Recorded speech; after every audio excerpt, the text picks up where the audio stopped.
जय हिंद साथियों। कक्षा 12 के इतिहास के 5वें अध्याय में आपका स्वागत है, जिसका नाम है यात्रियों के नज़रिए। समाज के बारे में उसकी समझ लगभग 10वीं से 17वीं सदी तक का जो समय है, इस समय को हम यहाँ पढ़ने का प्रयास करेंगे।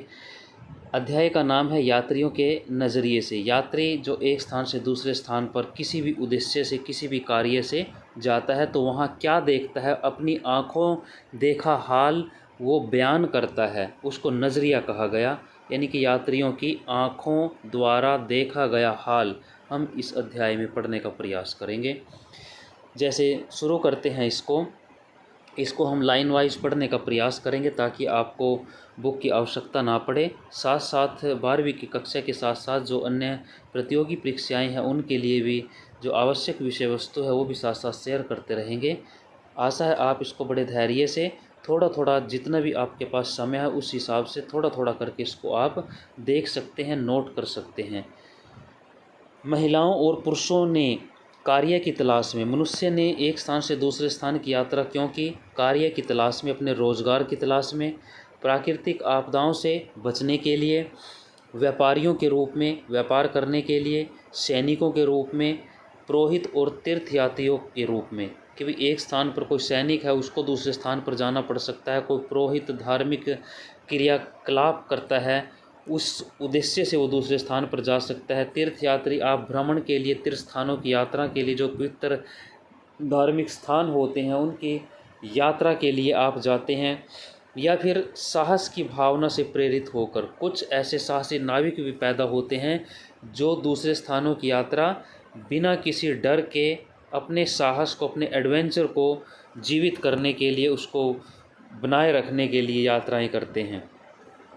वे जो किसी नए स्थान पर जाते हैं अथवा बस जाते हैं, कि नए स्थान पर जाते हैं या वहाँ रहने लगते हैं, निश्चित रूप से एक ऐसी दुनिया को अपने सामने पाते हैं जो भूदृश्य, ज़मीन के ऊपर क्या स्थिति है, भौगोलिक स्थिति कैसी है, पहाड़ हैं, ज़मीन है, समतल, नदी नाले, जो भी प्राकृतिक ज़मीन की स्थिति है, भौतिक परिवेश वहाँ का कैसा है के संदर्भ में, और साथ ही लोगों की प्रथाएं, भाषाएं, आस्था तथा व्यवहार में भिन्न होती हैं। इसमें से कुछ इन भिन्नताओं के अनुरूप ढल जाते हैं और कुछ अन्य जो हैं इस कुछ हद तक विशिष्ट होते हैं कि उन्हें ध्यानपूर्वक अपने वृत्तांतों में लिख लेते हैं, जिनमें असामान्य और उल्लेखनीय बातों को अधिक महत्व दिया जाता है। इसमें ये दिया है कि जब कोई व्यक्ति किसी दूसरी कल्चर, संस्कृति के परिवेश में जाता है, तो वहाँ की जो परिस्थितियाँ हैं उनको देखकर वो अपने आप को एक अलग महसूस करता है। हालांकि वहाँ रहने वाले के लिए वो सारी परिस्थितियाँ सामान्य होती हैं, वहाँ की प्रथा, भाषा, व्यवहार, लेकिन दूसरे स्थान से आने वाले व्यक्ति के लिए वो नई चीज़ें होती हैं।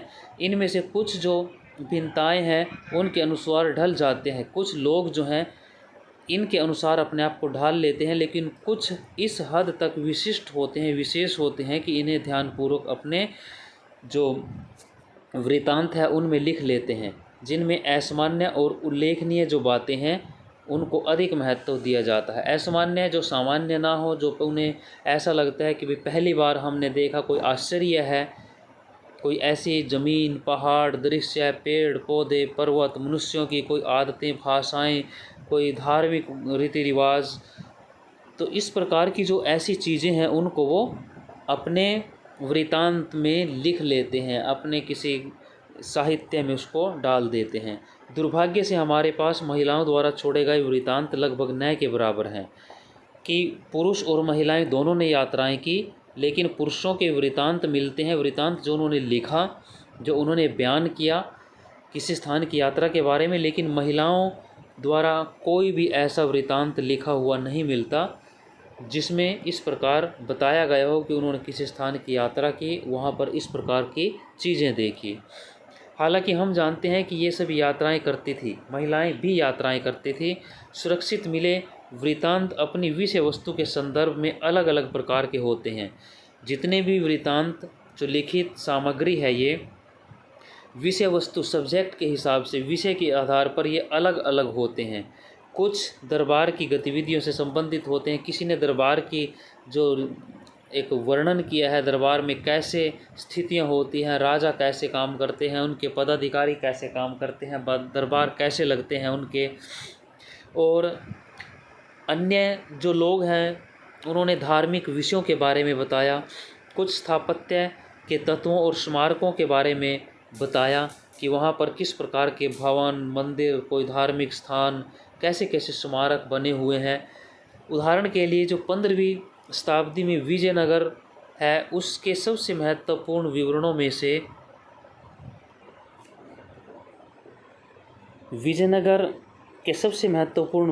में से एक हेरात से आए एक राजनयिक अब्दुल रज्जाक समरकंदी से प्राप्त होता है कि वहाँ की जानकारी हेरात जो है अफ़गानिस्तान का जो खुरासान का इलाका है उसका क्षेत्र है, एक शहर है हेरात अफ़गानिस्तान में खुरासान इलाके का। वहाँ से एक राजनयिक जो आया, यानी कि एक राजदूत के रूप में, जैसे आज भी जाते हैं दूसरे देशों में भारत के, और दूसरे देशों में भारत के जाते हैं, दूसरे देशों से भारत में आते हैं। अब्दुल रज्जाक समरकंदी जो है इसका नाम था, ये भारत में आया था, उसने इस बारे में लिखा। तो इसके बारे में थोड़ा सा और एक जानकारी ये है यहाँ कि ऐसा माना जाता है कि जो खुरासान अफ़गानिस्तान का क्षेत्र है हेरात नगर, वहाँ के जो शासक थे शाहरुख, उसने अब्दुल रज्जाक को राजा जैमुरीन जो कालीकट का राजा था उसके पास भेजा था एक राजनयिक के रूप में। लेकिन अब्दुल स्वयं लिखते हैं कि राजा जो जैमुरीन है वो देवराय जो था, जो आपका विजयनगर का संदर्भ हम पढ़ रहे हैं, विजयनगर का जो राजा था देवराय द्वितीय, उसके दरबार में उसे भेजा गया, क्योंकि जो जैमुरीन था वो शायद विजयनगर के जो राजा थे देवराय उनसे डरता था, क्योंकि वो उसके अधीन नहीं था, उसके गुलाम नहीं था, लेकिन फिर भी वो डरता था उससे। तो जैसे ही उसको ये आदेश दिया गया देवराय द्वितीय द्वारा, अब जो विजयनगर का राजा था, कि आपके दरबार में जो एक राजनयिक आया है हेरात से, उसको मेरे दरबार में भेजा जाए, तो उसने तुरंत ही उसको देवराय के दरबार में विजयनगर में भेज दिया। तो कई जगह आप जो अब्दुल रज्जाक है उसको लिखा हुआ देखते हैं कि उसे विजयनगर के जो राजा हैं देवराय के दरबार में भेजा गया, और बहुत सी जगह आप ऐसा भी पाते हैं कि उसको राजा जैमुरीन के दरबार में भेजा गया था। तो पहले वो राजा जैमुरीन के पास आया था कालीकट के राजा के, लेकिन बाद में उसको विजयनगर के राजा देवराय द्वितीय के पास भेजा गया। कई बार यात्री सुदूर क्षेत्रों में नहीं जाते हैं। उदाहरण के लिए मुग़ल साम्राज्य प्रशासनिक अधिकारी कभी कभी साम्राज्य के भीतर ही भ्रमण करते थे। जो मुग़ल राजा थे, ये दिया है कि भाई वो प्रशासनिक अधिकारी कभी कभी साम्राज्य के भीतर अंदर ही भ्रमण करते थे और अपनी टिप्पणियाँ दर्ज करते थे, अपनी उसके बारे में जो देखते थे उसको लिखते थे।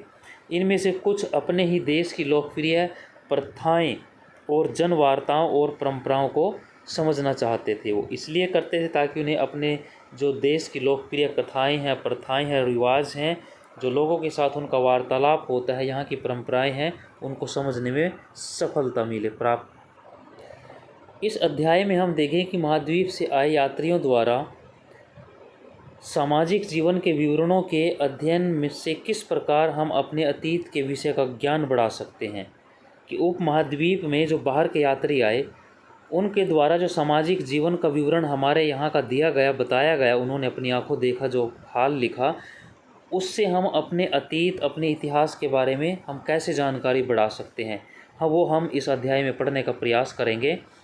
इसके लिए हम 3 व्यक्तियों के जो वृतांत है उन पर ध्यान देंगे। अल बिरूनी जो 11वीं शताब्दी में उज़्बेकिस्तान से आया था, इब्न बतूता 14वीं शताब्दी में मोरक्को से, अफ्रीका से, तथा फ्रांसीसी यात्री फ्रांसवा वर्नियर 17वीं शताब्दी में जो भारत आया था। इन 3 मुख्य यात्रियों के बारे में हम यहाँ वृतांत पढ़ेंगे। उन्होंने भारत के बारे में क्या देखा और क्या लिखा उसको हम जानने का प्रयास करेंगे, लेकिन अन्य विवरण भी हैं इसमें, लेकिन मुख्य हम 3 के बारे में ही जानने का प्रयास करेंगे। ये चित्र देखिए, पान के पत्ते यहाँ दिए हुए हैं प्रथम पेज पर, और दूसरा चित्र यहाँ नारियल का दिया हुआ है। इन दोनों ही चीज़ों को इन यात्रियों ने नारियल और पान के जो पत्ते थी इनको असामान्य माना कि शायद वो इनसे अपरिचित थे, उनको अजीब लगे। ये दोनों पिक्चर देखिए आप, आगे बुक में अध्याय में इसके बारे में विस्तार से दिया हुआ है, वहाँ इनके बारे में पढ़ेंगे।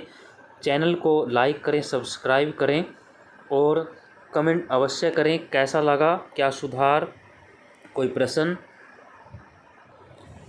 अल-बिरूनी के उद्देश्य देखिए। अल-बिरूनी ने अपने कार्य का वर्णन इस प्रकार किया, उन लोगों के लिए सहायक जो उनसे हिंदुओं और धार्मिक विषयों पर चर्चा करना चाहते हैं, उनके लिए सहायक हैं वे। ऐसे लोगों के लिए एक सूचना का संग्रह जो उनके साथ संबंध होना चाहते थे, कि भी जो उनके लिए सहायक हैं, उन लोगों के लिए हिंदुओं के साथ जो धार्मिक विषयों पर चर्चा करना चाहते हैं, उनके लिए वो सहायक के रूप में काम करें। और ऐसे लोगों के लिए एक सूचना संग्रह होगा जो उनके साथ जुड़ना चाहते हैं, संबंध होना चाहते हैं। तो अल-बिरूनी के बारे में हम यहाँ पढ़ेंगे। पूरी तरह से भिन्न सामाजिक सांस्कृतिक पृष्ठभूमि से आने के कारण ये लेखक दैनिक गतिविधियों, प्रथाओं के प्रति अधिक सावधान रहते थे। यानी कि जो दूसरी संस्कृति में विदेशी भारत में आए तो यहाँ की जो सामाजिक और सांस्कृतिक पृष्ठभूमि थी, आचार विचार थे, वो अलग होने के कारण ये जो लेखक थे, जो दैनिक गतिविधियाँ जो हर रोज़ वो कार्य करते थे, यहाँ की जो प्रथाएं थे उनके प्रति बहुत ज़्यादा सावधान रहते थे, क्योंकि उनके लिए सारी चीज़ें नई थी। उनमें रचना बसना, उन तरीक़ों के बीच में अपने आप को एडजस्ट करना, तो इस वजह से वो सावधान रहते थे। देशज लेखकों के लिए, जो यहाँ के स्थानीय लोग थे लिखने वाले, देशज स्थानीय देश के, उन सभी के लिए ये सामान्य विषय थे। उनके लिए कोई ऐसा विषय नहीं था, हर रोज़ इसी दिनचर्या में वो रहते हैं। जो वृत्तांतों में दर्ज करने योग्य नहीं थे, जो कि यहाँ के लोग उसको सामान्य मानकर, क्योंकि हर रोज़ उनका जीवन था, उनके लिए कोई विशेष चीज़ नहीं थी, वो वृत्तांत में दर्ज करने योग्य नहीं था। लेकिन जो विदेशी आए उनको यहाँ चीज़ें अलग लगी, तो उनको ये वृत्तांत अपने ग्रंथों में, अपनी पुस्तकों में दर्ज करना अनिवार्य हो गया था। उनको अजीब लगे, जैसे अभी आपने पान के पत्ते और नारियल को देखा कि वो भी उनके लिए आश्चर्य था, वो भी उनको अजीब लगे थे। तो नज़रियों में यही भिन्नता यात्रा वृत्तांतों को अधिक रोचक बनाती है। तो उनके देखने के नज़रिए कि एक ही चीज़ को, एक ही समाज में एक विदेशी रह रहा है, एक देश का रह रहा है, तो दोनों का नज़रिया अलग है। क्योंकि देश का व्यक्ति उन चीज़ों से पहले से परिचित है, उसके लिए सामान्य चीज़ें हैं, लेकिन जो कोई विदेशी आया तो उसके लिए वो सारी असामान्य चीज़ें हैं, उसको वो एक अनोखी चीज़ें लग रही हैं, तो उसके लिए वो चीज़ें लिखने का विषय है। इसी से जो यात्रा वृत्तांत हैं वो रोचक बनते हैं। ये यात्री किसके लिए लिखते थे, जैसा कि हम देखेंगे, इस प्रश्न का उत्तर अलग अलग दृष्टांतों में अलग अलग था। हम आगे पढ़ेंगे कि भाई इन्होंने लिखने की ऐसा कार्य क्यों प्रारंभ किया। किसी ने राजा के कहने से, किसी ने स्वतः प्रेरित होकर, या किसी दूसरे के कहने से, तो ऐसे बहुत से कारण हैं कि उन्होंने इसको लिखने का प्रयास किया। अल-बिरूनी तथा किताब उल हिंद। अल-बिरूनी के बारे में हम थोड़ा जान लेते हैं। यहाँ दिया हुआ है उसका जो जीवन के बारे में। तो इसमें दिया है कि जो अल-बिरूनी है उसका जन्म 4 सितंबर 973 में ख्वारिज़म में हुआ था। इसको हम थोड़ा अध्याय से ही देखते हैं। ख्वारिज़म से पंजाब तक का जो उसका रास्ता है, पंजाब पहुंचने तक, वो देखिए कैसे है। जो अल-बिरूनी है उसका जन्म आधुनिक उज़्बेकिस्तान, जो मध्य एशिया का देश है, उज़्बेकिस्तान के ख्वारिज़म, जिसे आज खीवा कहा जाता है, खीवा में सन 973, 4 सितंबर 973 ईस्वी में हुआ। ईस्वी में ख्वारिज़म शिक्षा का एक महत्वपूर्ण केंद्र था और अल-बिरूनी ने उस समय उपलब्ध सबसे अच्छी शिक्षा प्राप्त की थी। कई भाषाओं का वो ज्ञाता था, जिसमें सीरियाई, फारसी, हिब्रू और संस्कृत शामिल है। हालांकि यूनानी भाषा का वो जानकार नहीं था, पर फिर भी उसने प्लेटो और अरस्तु जैसे जो यूनानी दार्शनिक थे उनके कार्यों को पूरी तरह से जानता था, परिचित था, क्योंकि उसने अरबी भाषा में जो उन यूनानी किताबों का अनुवाद हुआ था उनको पढ़ा था। तो इस प्रकार जो अल-बिरूनी है वो मामूनी वंश जो था इनका, मामूनी वंश के जो शासक थे उनके राजनीतिक सलाहकार होते थे इनका परिवार। और ये मुनज्जिम यानी कि जो ज्योतिषी और खगोल शास्त्र के ज्ञाता थे। ज्योतिषी भी थे ये, खगोल शास्त्री भी थे, इसलिए इनको मुनज्जिम के रूप में भी माना जाता है। एक प्रसिद्ध थे ये। तो गजनी में 1048 में इनकी मृत्यु हो गई थी। इनका असली जो नाम था अबू रेहान था। पूरा नाम इनका मोहम्मद इब्न अहमद अबू रेहान अल बिरूनी था। यानी कि अल बिरूनी का जो पूरा नाम था, बहुत बड़ा नाम है, मोहम्मद इब्न अहमद अबू रेहान अल बिरूनी था, जिसे शॉर्ट में अल बिरूनी या अबू रेहान कहा गया है। तो वह महमूद गजनवी के 10 आक्रमणों के समय 10 से 18 या 19 में भारत में आया था। पंजाब का जो इलाका था उसको देखिए, थोड़ा और आगे हम इसको पढ़ते हैं। 1017 में ख्वारिज़म, जिसे आज खीवा कहा जाता है, पर आक्रमण के पश्चात जो सुल्तान महमूद था, सुल्तान महमूद जो महमूद गजनवी था जिसने भारत पर 17 आक्रमण किए, वही महमूद गजनवी, उसने यहाँ के कई विद्वानों और कवियों को अपने साथ बंदी बनाकर वो अपने गजनी ले गया। यानी जो महमूद गजनवी था उसने 1017 में इस ख्वारिज़म पर आक्रमण किया था और वहाँ के जो विद्वान थे, सामान्य लोग नहीं, जो विद्वान और कवि थे, उनको बंदी बनाकर अपनी राजधानी गजनी ले गए। अल बिरूनी भी उनमें से एक था। वह बंधक के रूप में गजनी आया था, पर धीरे धीरे उसे यह शहर अच्छा लगने लगा और लगभग 70 वर्ष की आयु में अपनी मृत्यु तक, यानी कि 1048 ईस्वी तक, उसने अपना जो जीवन था वो यहीं बिताया। यानी कि उनकी मृत्यु भी यहीं गजनी में हुई थी। तो वो अपने जो ख्वारिज़म अपना पैतृक स्थान था वहाँ वापस नहीं गया। गजनी में ही अल बिरूनी की भारत के प्रति रुचि विकसित हुई। वह कोई असामान्य बात नहीं थी। 8वीं शताब्दी से ही संस्कृत में रचित खगोल विज्ञान, गणित, चिकित्सा संबंधी कार्यों का अरबी में अनुवाद हो गया था। पंजाब के गजनवी साम्राज्य का हिस्सा बन जाने के बाद, यानी कि जब पंजाब पर गजनवी, क्योंकि लगभग 1000 से 1025-26 तक ईस्वी तक उन्होंने 17 आक्रमण भारत पर किए, तो बार बार वो भारत आता था। आपके कुरुक्षेत्र, थानेसर, जो आज कुरुक्षेत्र है, थानेसर, त्रावड़ी, यहाँ तक के जो मंदिर थे, सोमनाथ, गुजरात, ये सारे मंदिरों को उन्होंने लूटा और यहाँ से जो मंदिरों को लूटकर सोना चांदी जो था उसको अपने गजनी में ले गया था। तो इसके साथ जो है अल बिरूनी भारत भी शायद उसी वजह से, उसी के का साथ 1017 से 19 के बीच में ये भारत आया। तो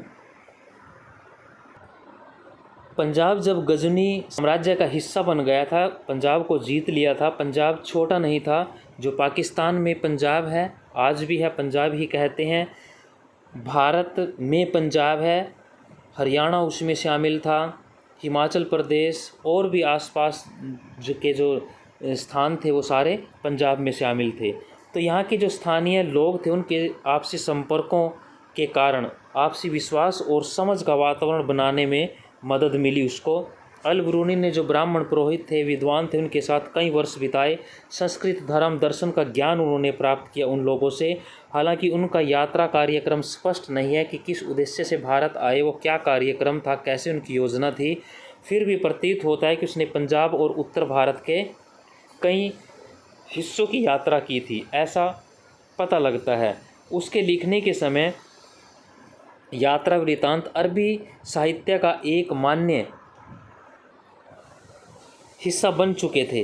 यानी कि जब वो लिख रहा था उस समय जो यात्रा वृत्तांत थे वो अरबी साहित्य का एक मुख्य चीज़ बन चुके थे। इस प्रकार के जो यात्रा वृत्तांत थे वो लोग पढ़ते थे उनको। ये वृत्तांत पश्चिम में सहारा रेगिस्तान से लेकर उत्तर में वोल्गा नदी तक फैले क्षेत्रों से संबंधित होते थे। इन यात्रा वृत्तांतों में किसकी जानकारी होती थी? सहारा रेगिस्तान। सहारा रेगिस्तान जो हमारा अफ्रीका महाद्वीप है उसका उत्तरी हिस्सा जो सहारा के नाम से जाना जाता है, सहारा रेगिस्तान है, वहाँ गर्म एक महान रेगिस्तान इसको कहा जाता है, बहुत बड़ा। तो उत्तरी अफ्रीका का जो इलाका है सहारा रेगिस्तान, उसके यात्रा वृत्तांत से लेकर उत्तर में वोल्गा रूस में एक नदी है, तो वहाँ तक के जो क्षेत्र थे उनके बीच के वृत्तांत उनसे पहले इस प्रकार लिखे पढ़े जा रहे थे अरबी भाषा में। इसलिए हालांकि 1500 ईस्वी से पहले भारत में अल बरूनी को कुछ ही लोगों ने पढ़ा होगा। ये संभव है कि 1500 ईस्वी से पहले शायद ही भारत में लोगों ने कुछ इनको पढ़ा हो। भारत से बाहर कई अन्य लोग संभवतः ऐसा कर चुके थे कि भारत से बाहर उनको पढ़ा जा चुका था, भारत में शायद एक आध बार किसी ने पढ़ा हो। तो ये अल बरूनी के बारे में हमने पढ़ा। तो अब थोड़ा सा और देखिए, किताब उल हिंद जो इन्होंने पुस्तक लिखी, किताब उल हिंद, ये एक प्रसिद्ध वृत्तांत है। तो इसमें देखिए, इसे अनेक नामों से जाना जाता है।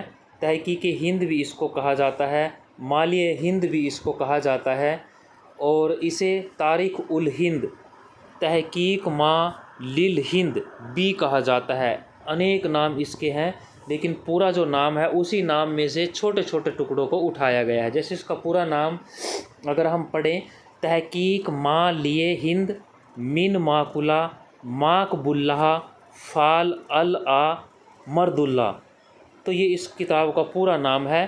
तो इसी में से टुकड़े उठाकर इसके अलग अलग नाम कर दिए गए, जैसे किताब उल हिंद, मालिय हिंद, तारीख़ उल हिंद, तहकीक माँ लिल हिंद।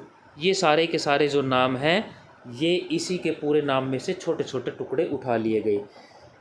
तो इसका अंग्रेज़ी अनुवाद जो है एडवर्ड सचाउ ने किया था, जिसका नाम दिया गया था अल बरूनीज़ इंडिया।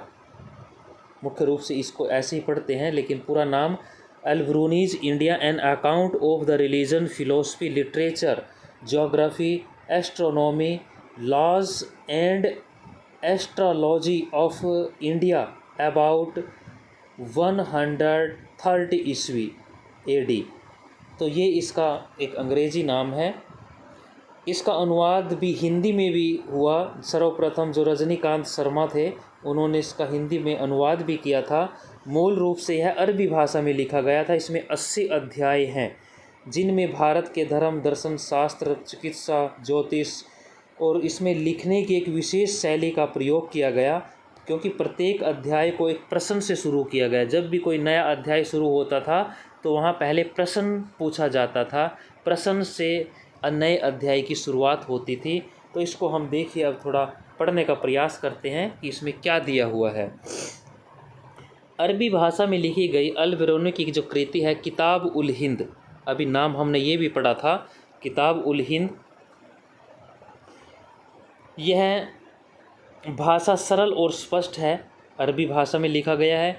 यह एक विस्तृत ग्रंथ है, बहुत बड़ा ग्रंथ है, जो धर्म, दर्शन, त्यौहार, खगोल विज्ञान, कीमिया, रीति रिवाज, प्रथाओं, सामाजिक जीवन, भार तोल, मापन विधियों, मूर्ति कला, कानून, माप तंत्र, विज्ञान आदि, यानी कि जितने भी विषय हो सकते हैं सभी विषयों का इसमें वर्णन दिया हुआ है। विषयों के आधार पर 80 अध्याय दिए हुए हैं, 80 चैप्टर इसके अंदर हैं, और प्रत्येक चैप्टर इसकी विशेष शैली इसमें दी हुई है कि इसमें प्रत्येक जो अध्याय है वो एक प्रश्न से आरंभ होता है, प्रश्न से शुरू होता है। जो उन्होंने प्रत्येक अध्याय लिखना शुरू किया तो उसमें सबसे पहले प्रश्न डाला गया, ये एक विशेष लेखन शैली थी उसकी। फिर संस्कृतवादी परंपराओं पर आधारित वर्णन और अंत में अन्य संस्कृतियों के साथ तुलना। फिर उसके बाद उसने उनके उत्तर के रूप में संस्कृतिवादी जो परंपराएं यहाँ की उन्होंने देखी, उनके आधार पर उनको एक्सप्लेन किया गया, वर्णन किया गया, और अन्य जो संस्कृति है उनके साथ तुलना भी की गई। आज के कुछ विद्वानों का तर्क है कि इस लगभग ज्यामितीय संरचना, जो अपनी स्पष्टता, पूर्वानुमेयता के लिए उल्लेखनीय है, का एक मुख्य कारण अल बरूनी का गणितज्ञ और झुकाव था। अल बरूनी एक गणित के ज्ञाता भी थे, ज्यामितीय संरचना मैथमेटिक्स में हम गणित में पढ़ते हैं, तो उन्होंने इनको भी इसमें अपने अध्यायों में स्थान दिया है, गणित को भी, क्योंकि गणित के प्रति उनका काफ़ी रुझान था। अल बरूनी जिसने लेखन में भी अरबी भाषा का प्रयोग किया था, निसंभवतः अपनी जो कृतियाँ हैं उपमहाद्वीप के सीमांत क्षेत्रों में रहने वाले लोगों के लिए लिखी थी। आसपास जो उपमहाद्वीप के सीमावर्ती जो इलाके थे वह संस्कृत, पाली और प्राकृत भाषाओं के अरबी भाषा में अनुवादकों और रूपांतरों से परिचित थे। कि अरबी भाषा में जो वहाँ के जो ग्रंथ थे संस्कृत, पाली, प्राकृत भाषाओं के लिखे हुए, उनसे परिचित थे वो। इसमें दंत कथाओं से लेकर जो कहानियाँ होती थी, कही जाती थी, एक पीढ़ी से दूसरी पीढ़ी तक चली आ रही थी लोक कथाएं, से लेकर जो खगोल विज्ञान था, आकाश की जो गणनाएं थी, आकाश विज्ञान, चिकित्सा संबंधी जो हमारा चिकित्सा इलाज की जो हमारी कृतियाँ थी, वे सभी शामिल होती थी। पर साथ ही इन ग्रंथों की लेखन सामग्री जो शैली के विषय में उसका दृष्टिकोण आलोचनात्मक था। उन्होंने कुछ चीज़ों की आलोचना भी की। निश्चित रूप से वह उनमें सुधार करना चाहता था कि भाई ये जो चीज़ें हैं ये अच्छी नहीं हैं, उनमें सुधार वो चाहता था। तो इस प्रकार उन्होंने आलोचनात्मक व्याख्या उनकी की। ये एक पिक्चर देखिए आप, पिक्चर दी हुई है, इसमें दिखाया है 13वीं शताब्दी का अरबी जो पांडुलिपि है उसका एक चित्र दिया है। ये इसमें 6ठी शताब्दी ईसा पूर्व यूनान, ग्रीक, एथेंस के एक राजनेता कवि सोलोन को विद्यार्थियों को संबोधित करते हुए दिखाया गया है। सोलोन एवं उसके विद्यार्थियों के कपड़ों को ध्यान से देखिए कि भाई ये कपड़े यूनानी हैं या अरबी। तो इन कपड़ों को अगर आप देखेंगे तो ये यूनानी की बजाय अरबी ज़्यादा लगते हैं कि भाई इनका जो लिबास पहनावा है वो अरबी लोगों का था। तो ये 13वीं शताब्दी में एक अरबी पांडुलिपि का एक चित्र दिया हुआ है। अब नेक्स्ट देखिए, हिंदू। हिंदू शब्द 5वीं शताब्दी ईसा पूर्व में, 6ठी से 5वीं शताब्दी इसी पूर्व में प्रयुक्त होने वाला एक प्राचीन फारसी शब्द, जिसका प्रयोग सिंधु नदी, इंडस जो हमारी नदी है के पूर्व में बसने वाले जो क्षेत्र थे उनके लिए होता था, उससे निकला हुआ है। अरबी जो लोग हैं उन्होंने इस फारसी शब्द को जारी रखा और इस क्षेत्र को अल हिंद, यहाँ के निवासियों को हिंदी कहा। कि इसमें क्या दिया है कि जो फारसी शब्द है ये हिंदू शब्द 6ठी से 5वीं शताब्दी ईस्वी पूर्व की हम बात कर रहे हैं, ईसा मसीह के जन्म के 500 से 600 वर्ष पूर्व का जो समय है, सिंधु नदी से पहले, सिंधु नदी के पूर्व में जो लोग रहते थे भारत की तरफ, उससे उनको इन्होंने हिंदी कहा। सिंधु को इन्होंने, सिंधु को सै को है पढ़ा और उसको सिंधु का हिंदू बना दिया। कालांतर में तुर्कों ने सिंधु से पूर्व रहने वाले लोगों को हिंदू और उनके निवास स्थान को हिंदुस्तान कहा, उनकी भाषा को हिंदवी कहा। इनमें से कोई भी शब्द लोगों की धार्मिक पहचान का द्योतक नहीं था। इस शब्द का जो धार्मिक संदर्भ में प्रयोग बहुत बाद में हुआ, यानी कि जिसको आज आप हिंदू कहते हैं, ये कोई धार्मिक शब्द नहीं है, कोई धर्म नहीं है, ये सिंधु से निकला हुआ है, फारसी शब्द है। सिंधु को उन्होंने हिंदू कहा, सै को उन्होंने, क्योंकि जो सै है उसको उन्होंने है बोला, फारसी में सै को है बोलते हैं, तो सिंधु को उन्होंने हिंदू बोला। हिंदू, हिंदुस्तान, हिंदवी, तो इन क्षेत्रों को कहा गया। तो ये किसी भी धार्मिक पहचान को नहीं दिखाता था उस समय। ये एक सिंधु नदी से पूर्व में भारत की साइड जो रहने वाले लोग थे उनको, जो आज हमारा भारत है इस समय का, वर्तमान का, सिंधु नदी के पूर्व की ओर जो रहने वाले लोग थे उनको हिंदू कहा गया था। तो धार्मिक विषय नहीं था, ये धर्म नहीं था। तो बाद में इसका धार्मिक रूप संदर्भ में प्रयोग होना बाद में शुरू हुआ। ये जो साथ में चित्र दिया हुआ है जो भी हमने अभी पढ़ा था, ये उसके बारे में यहाँ एक्सप्लेन दिया हुआ है, आप इसको पढ़ सकते हैं कि क्या है, इनके कपड़े कैसे हैं। तो ये कपड़े इनके हमें अरबी दिखाई दे रहे हैं, इसको आप देख सकते हैं। तो देखिए यहाँ हमने अल बिरूनी और किताबुल हिंद जो है उनकी लिखी कृति है उसके बारे में जाना पड़ा। तो इसमें पुस्तक में उन्होंने भारत के जितने भी रीति रिवाज हैं, धर्म, दर्शन, त्यौहार, विज्ञान, माप तोल विज्ञान के सारे जितने भी कानून, मूर्ति कला, सब विषयों को इसमें शामिल किया। हालांकि इन्होंने भारत के बारे में और भी जो सामाजिक रूप से किसानों की दशा, दासों की, उनके बारे में भी इन्होंने बहुत कुछ लिखा है। जैसे इब्न बतूता के अनुसार जो भारत में दास जो बाज़ार में उसी तरह बेचे जाते थे जैसे दैनिक उपयोग की चीज़ें बेची जाती हैं। ये इब्न बतूता कहता है कि भाई यहाँ पर जैसे अन्य सामान बिकता है दैनिक जीवन का प्रयोग करने का, ऐसे ही दासों के बाज़ार लगते थे। जब वह स्वयं सिंध पहुँचा तो उसने भी मोहम्मद बिन कासिम को भेंट देने के लिए दास खरीदे थे, स्वयं भी उसने दास खरीदे थे। उसने लिखा ऐसा, उसने मुल्तान में वहाँ का जो गवर्नर था उसको किशमिश बादाम के साथ एक दास और कुछ घोड़े भी भेंट किए थे। वो स्वयं ऐसा लिखता है। तुगलक ने, मोहम्मद बिन तुगलक जो था उसने नसीरुद्दीन नामक एक धर्मोपदेशक को दान, उसके ज्ञान और प्रवचन से प्रभावित होकर 1,00,000 टके यानी कि जो समय की करेंसी थी, मुद्रा थी, और 200 दास दिए। यानी कि दासों को एक विषय वस्तु मानकर खरीदा और बेचा जाता था। दास पुरुष का जो प्रयोग था घरेलू कार्यों में किया जाता था, जैसे बाग बगीचों की देखभाल, पशुओं की देखभाल। महिलाओं व जो पुरुष होते थे उनको पालकी ढोने या डोली में एक स्थान से दूसरे स्थान पर ले जाने के लिए होता था। जैसे राज दरबार से जुड़े पुरुष होते थे, महिलाएं होती थी, अमीर होते थे, उनकी पालकियाँ डोली को एक स्थान से दूसरे स्थान के लिए दासों का प्रयोग होता था। जो दासियाँ थी वो महल में अमीरों के आवास पर घरेलू कार्य करती थी। घरेलू कार्य के साथ संगीत, नाच गाना, उस उद्देश्य के लिए उनको खरीदा जाता था। सुल्तान अपने अमीरों और दरबारियों पर नियंत्रण रखने के लिए भी जो दासियाँ थी उनका प्रयोग करता था। इस रूप में भी इनका प्रयोग किया जाता था। जो अमीर लोग थे या राजा थे, सुल्तान थे, वो दूसरों को नियंत्रण में रखने के लिए दासियों का प्रयोग करते थे और जासूसी के लिए भी दासियों का प्रयोग किया जाता था। अल-बिरूनी जो भारतीय समाज की जो दशा है उसकी चित्रण करता है कि जो जाति प्रथा है भारत में, फारस से उसकी तुलना करता है, लेकिन वो ये स्पष्ट करता है कि भारत में जो वर्णों की उत्पत्ति का संबंध ब्रह्म से माना गया है, परंतु फारस में जो विभाजन था जातियों का, वो आधार था उसका कर्म, यानी कि कार्य के आधार पर वहाँ विभाजन था फारस में।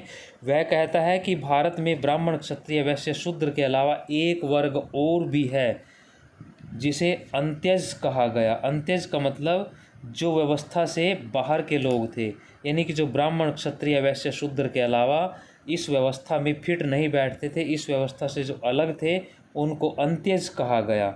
तो ये इस प्रकार उसने बहुत सारे विषयों को शामिल किया है अल-बिरूनी ने। अब दूसरा जो यात्री है इब्न बतूता का रिहला। इब्न बतूता का जो रिहला है उसके बारे में हम पढ़ेंगे। इब्न बतूता का रिहला इसे क्या कहा? किताब ए रहला संस्मरणों पर आधारित है। इसे सफ़रनामा के नाम से भी अनुवादित किया गया। ये इनकी एक जो पुस्तक उन्होंने लिखी उसके बारे में ये बताया गया है।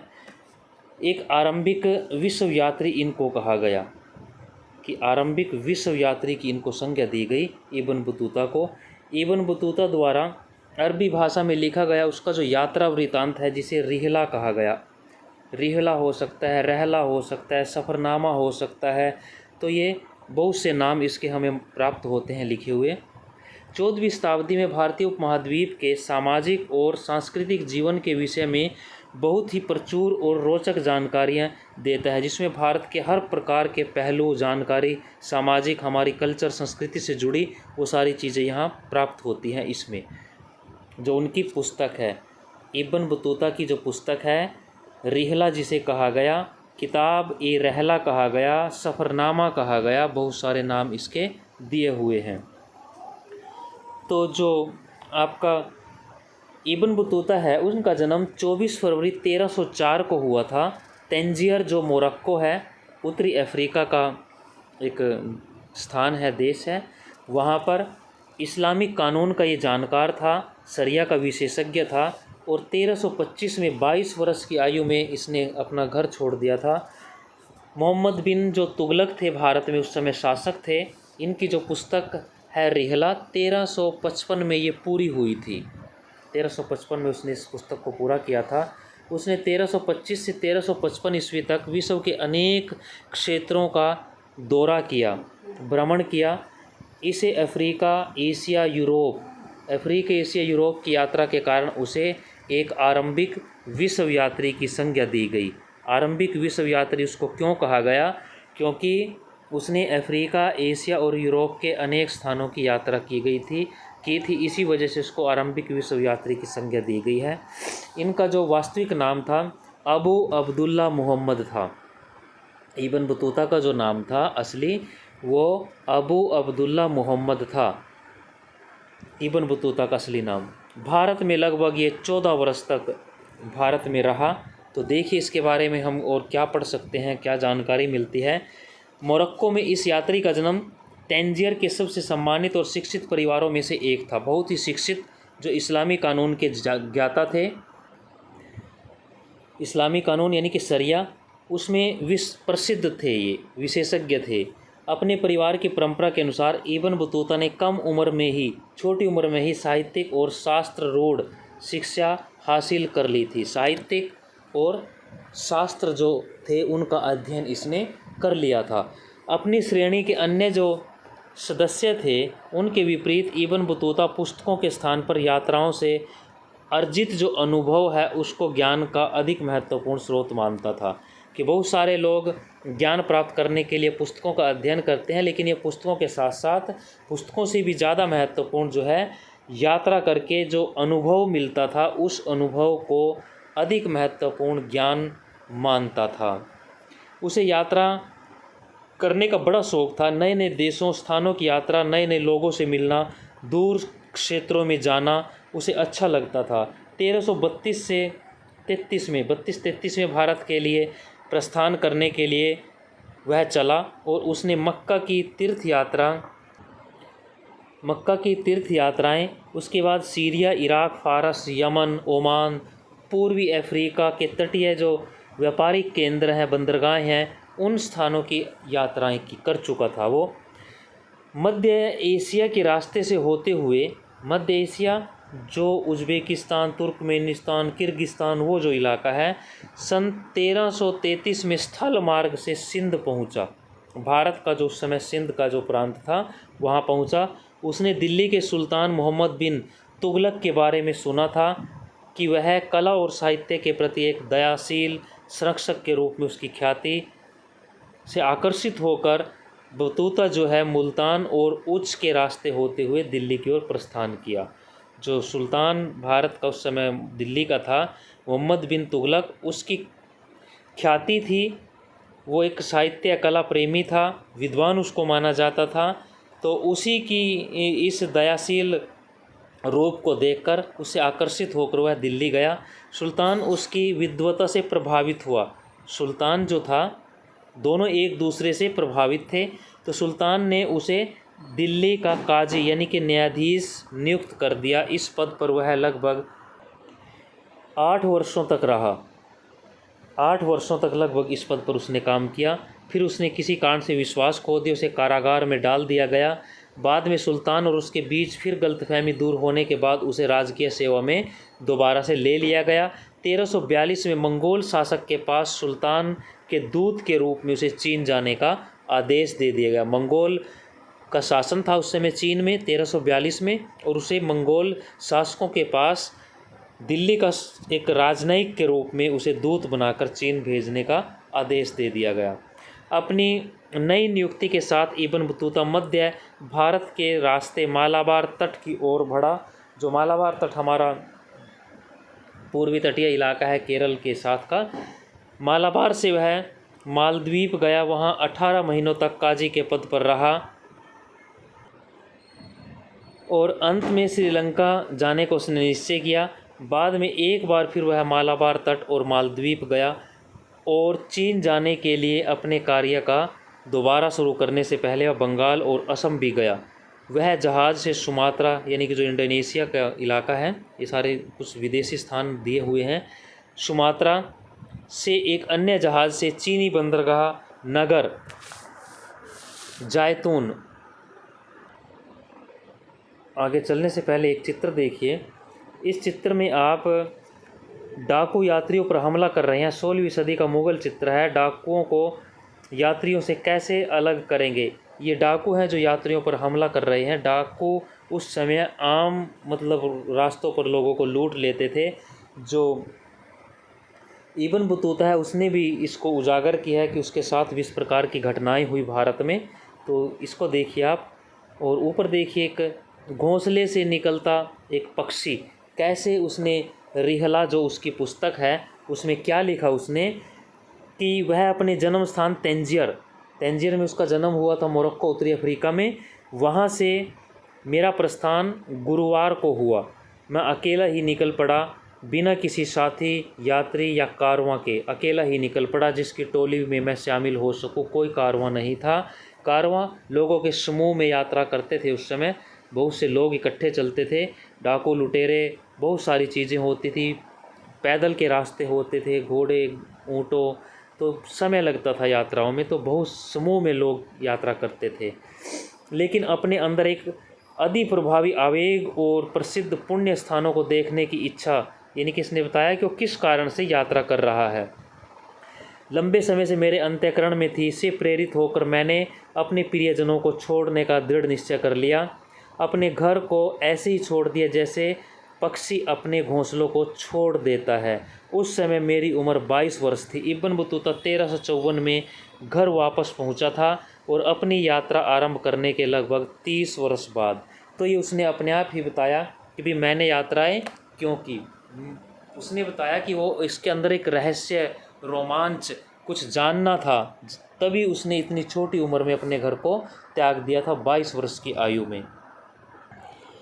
ये एक चित्र और दिया हुआ है। नाव में यात्री हैं। बंगाल के एक मंदिर की मृण मूर्ति कला, यानी कि मिट्टी की जो मूर्तियां बनाई हुई हैं, लगभग 17वीं 18वीं शताब्दी की। तो ये नाव दिखाई गई है। इसमें नाव आप देख सकते हैं कि भाई नाव में कैसे लोग हैं, कैसे उसको पानी में चला रहे हैं। ये कुछ चित्र दिया हुआ है। तो अब नेक्स्ट देखिए आगे। तो इब्न बतूता तो जो चीन का जायतुन, जो आज क्वांजू के नाम से जाना जाता है, वहाँ पहुँचा। उसने व्यापक रूप से चीन में यात्रा की, बीजिंग तक गया, लेकिन वहाँ लंबे समय तक वो नहीं ठहरा। 1347 में उसने वापस घर जाने का निश्चय किया। चीन के विषय में उसके वृत्तांत की तुलना मार्को पोलो, जिसने 13वीं शताब्दी के अंत में वेनिस से चलकर चीन और भारत की यात्रा की थी, के वृत्तांत से भी की जाती है। उसकी इस प्रकार की यात्रा का वर्णन इब्न बतूता ने नवीन संस्कृति, लोगों, आस्थाओं, मान्यताओं आदि के विषय में अपने अभिमत को सावधानी और कुशलतापूर्वक दर्ज किया। हमें यह ध्यान में रखना होगा कि यह विश्व यात्री 14वीं शताब्दी में यात्राएं कर रहा है। आज की तुलना में यात्रा करना बहुत कठिन और जोखिम भरा कार्य था। आज यात्रा करना आसान है, लेकिन 14वीं शताब्दी में 1300 से 1400 के बीच का जो समय है, उस समय ये यात्रा कर रहा है। साधन आप मान सकते हैं कि उस समय यातायात के क्या साधन होंगे। सड़क परिवहन, रेल परिवहन नहीं थे, सड़क कच्चे रास्ते थे, पशुओं का पैदल चलने का रास्ते थे, या समुद्री नावों का एक जो रास्ते होते थे, नाव से यात्रा, तो कितना कठिन और जोखिम भरा था। लेकिन यह जो व्यक्ति था, इस व्यक्ति ने इस चीज़ की परवाह नहीं की। अनेक स्थानों की यात्रा की, स्थल मार्ग से भी और जल मार्ग से भी। न अपनी जान की परवाह उसने की, क्योंकि उसके अंदर कुछ ऐसे प्रश्न थे, कुछ ऐसी जिज्ञासाएं थी, कोई रहस्य, रोमांच था, जिसको वो अनेक स्थानों पर घूमकर शांत करना चाहता था।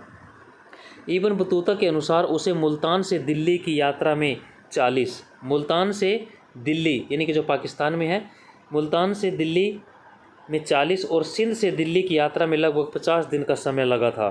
दौलताबाद से दिल्ली की दूरी 40, जबकि ग्वालियर से दिल्ली की दूरी 10 दिन में तय की जा सकती थी। तो उसने ये इस प्रकार का वर्णन भी बताया है।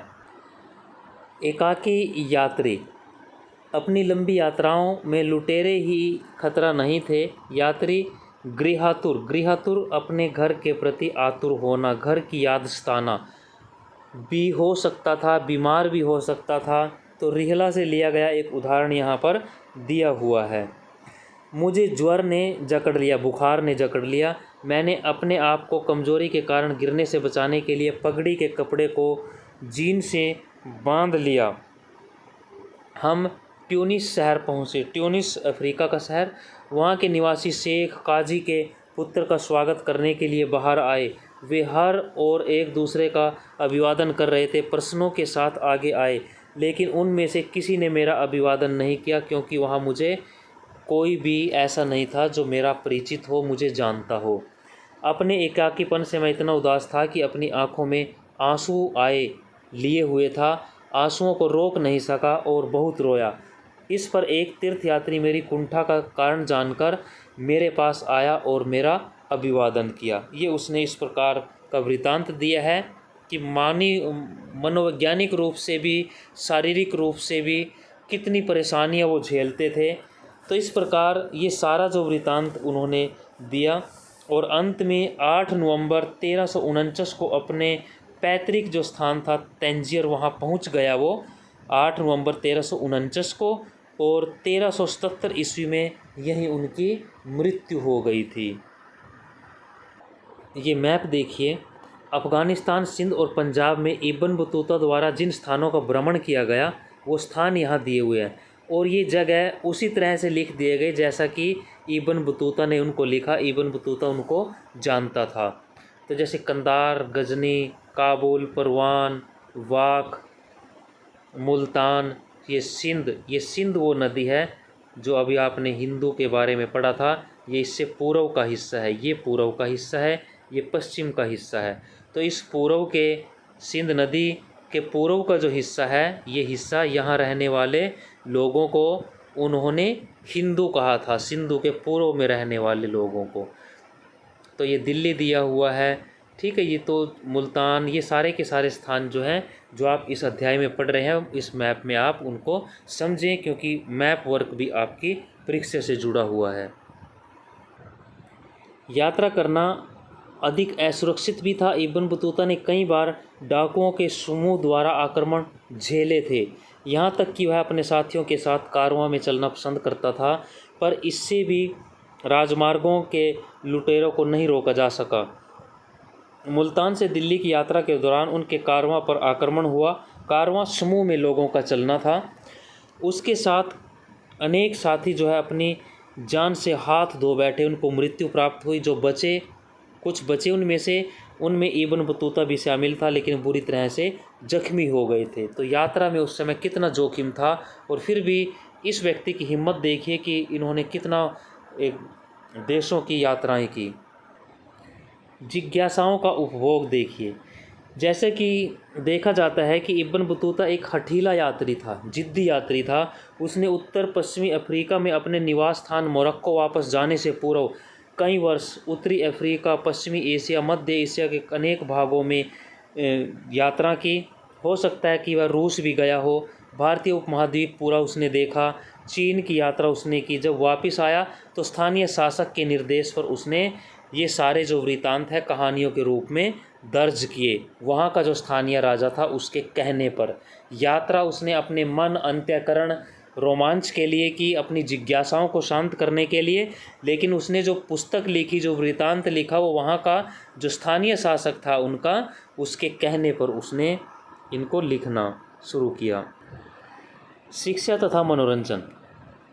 इब्न जुजाई जो है, इसको नोट कीजिए, जिसने इब्न बतूता के श्रुतलेख सुनकर लिखना, श्रुतलेख का मतलब है सुनकर लिखना, को लिखने के लिए नियुक्त किया गया था, अपनी प्रस्तावना में लिखता है। यानी कि इब्न जुजाई ने लिखा, इब्न बतूता ने बोला। इब्न बतूता बोल रहा था और उस श्रुतलेख किया वो इब्न जुजाई ने। इब्न जुजाई जो है श्रुत सुनना, लेख लिखना, सुनकर लिख रहा था। इब्न बतूता बोल रहा था।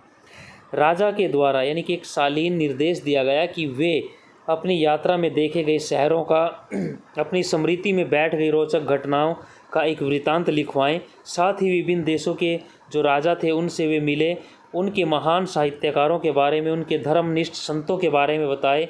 तदनुसार उन्होंने इन सभी विषयों पर कथानक लिखवाया, जिसने मस्तिष्क को मनोरंजन और कान और आँख प्रदान की। साथ ही उन्होंने कई प्रकार के असाधारण विवरण जिनके प्रतिपादन से लाभप्रद उपदेश मिलते हैं दिए गए असाधारण चीज़ों के बारे में बताया जिनके संदर्भ में अभिरुचि जगी। इब्न बतूता के जो पदचिन्ह हैं उन पर देखिए, उनके पदचिन्हों पर और भी बहुत सारे यात्री भारत आए, उन्होंने इस प्रकार का कार्य किया। 1400 से 1800 के बीच भारत आए यात्रियों ने फारसी में कई यात्रा वृत्तांत लिखे। उसी समय भारत से मध्य एशिया, ईरान, ओटोमन साम्राज्य यानी कि तुर्की, उस समय आज का तुर्की ओटोमन साम्राज्य की यात्रा करने वालों ने भी कभी कभी अपने अनुभव लिखने का प्रयास किया। इन लेखकों ने अल बिरूनी इब्न बतूता के पद चिन्हों, उनके बताए रास्ते का अनुसरण किया। उसमें से कुछ ने पूर्ववर्ती लेखकों को पढ़ा भी था, पहले के जो लेखक थे उनको पढ़ा भी था। इनमें से सबसे प्रसिद्ध लेखकों में अब्दुल रज्जाक समरकंदी, जो हमने अभी पहले पेज पर पढ़ा था, जिसने 1440 के दशक में 10 सालों का समूह दक्षिणी भारत की यात्रा की थी। आपको पढ़ा था जैमोरिन और विजयनगर में फिर वो गया। महमूद वली बल्खी यानी कि अफ़गानिस्तान बल्ख प्रांत, जिसने 1620 के दशक में व्यापक रूप से यात्राएं की थी। शेख अली हाजिन 1740 के दशक में उत्तर भारत आया था। शेख अली जो थे ईरान में 1692 में उनका जन्म हुआ, मृत्यु 1766 में वाराणसी में हुई, भारत में ही इनकी मृत्यु हुई थी। ये यात्री थे। इनमें से कुछ लेखक भारत से सम्मोहित थे, यानी कि बड़ा अच्छा लगता था उनके मन को, मंत्रमुग्ध थे वो। यहाँ तक कि उनमें से एक महमूद वल्खी तो कुछ समय के लिए सन्यासी भी बन गया था। महमूद वल्खी जो अफ़गानिस्तान बल्ख का रहने वाला था। कुछ अन्य जैसे हाजिन भारत से निराश हुए, यहाँ तक कि घृणा भी वो करने लगे। जो दूसरा शेख अली हाजिन थे ईरान से, वो भारत से घृणा भी करने लगे। वे भारत में अपने लिए एक उत्सवी स्वागत की आशा कर रहे थे। निराशा और घृणा इसलिए करने लगे, वो चाह रहे थे कि जब वो भारत आएँ तो उनका हर जगह स्वागत हो, डोल नगाड़े बजे, उनको सम्मान दिया जाए। वो उनको यहाँ नहीं मिला। उनमें से अधिकांश ने भारत को अचंभों के देश के रूप में देखा। अधिकतर जो यात्री थे उन्होंने भारत को एक अचंभों के अनोखा राष्ट्र उन्होंने माना। चर्चा कीजिए कि आपके विचार में अल बिरूनी और इब्न बतूता के उद्देश्य किन मायनों में समान और भिन्न थे, इस पर भी थोड़ा विचार करें। कमेंट में आप बता सकते हैं कि दोनों में क्या अंतर था, यात्रा का अंतर क्या था। अब इधर दिया हुआ है एक चित्र, 18वीं शताब्दी के चित्र, जिसमें यात्रियों को आग के आसपास बैठा हुआ दिखाया गया है। ये चित्र दिया हुआ है जो 18वीं शताब्दी का है। ये अग्नि के चारों ओर कुछ यात्री बैठे हुए हैं। तो आज के इस वीडियो में इतना ही। धन्यवाद। धैर्य से आप सुने, समझने का प्रयास करें और लाइक और कमेंट अवश्य करें। चैनल को सब्सक्राइब करें। धन्यवाद के सहित आप सबका अभिनंदन।